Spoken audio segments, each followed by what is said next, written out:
कबीर दास जी न सिर्फ एक संत थे बल्कि वे एक विचारक और समाज सुधारक भी थे, जिन्होंने समाज में फैली भ्रांतियों और बुराइयों को दूर करने में अपना पूरा जीवन समर्पित कर दिया।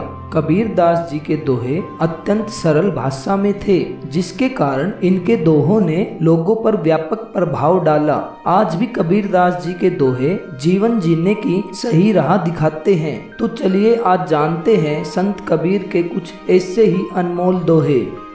गुरु गोविंद दोऊ खड़े काके लागू पाए, बलिहारी गुरु आपनो गोविंद दियो बताए।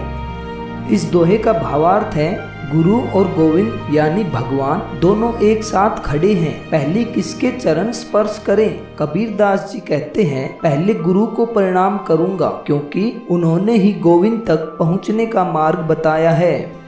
पोथी पढ़ी पढ़ी जग मुआ, पंडित भया न कोय, ढाई आखर प्रेम का पढ़े सो पंडित होय।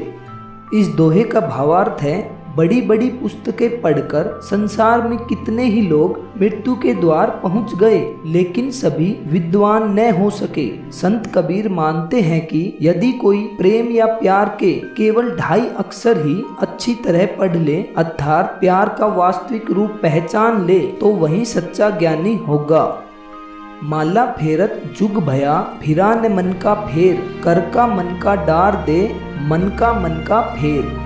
इस दोहे का भावार्थ है कोई व्यक्ति लंबे समय तक हाथ में लेकर मोती की माला तो घुमाता है, पर उसके मन का भाव नहीं बदलता, उसके मन की हलचल शांत नहीं होती। कबीर जी की ऐसे व्यक्ति को सलाह है कि हाथ की इस माला को फेरना छोड़कर मन के मोतियों को बदलो या फेरो।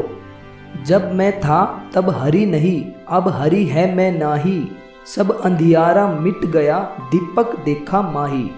इस दोहे का भावार्थ है जब मैं अपने अहंकार में डूबा था तब प्रभु को न देख पाता था, लेकिन जब गुरु ने ज्ञान का दीपक मेरे भीतर प्रकाशित किया तब अज्ञान का सब अंधकार मिट गया। ज्ञान की ज्योति से अहंकार जाता रहा और ज्ञान के आलोक में प्रभु को पाया। बड़ा हुआ तो क्या हुआ, जैसे पेड़ खजूर, पंछी को छाया नहीं, फल लागे अति दूर। इस दोहे का भावार्थ है खजूर के पेड़ के समान बड़ा होने का क्या लाभ, जो ना ठीक से किसी को छांव दे पाता है और न ही उसके फल सुलभ होते हैं।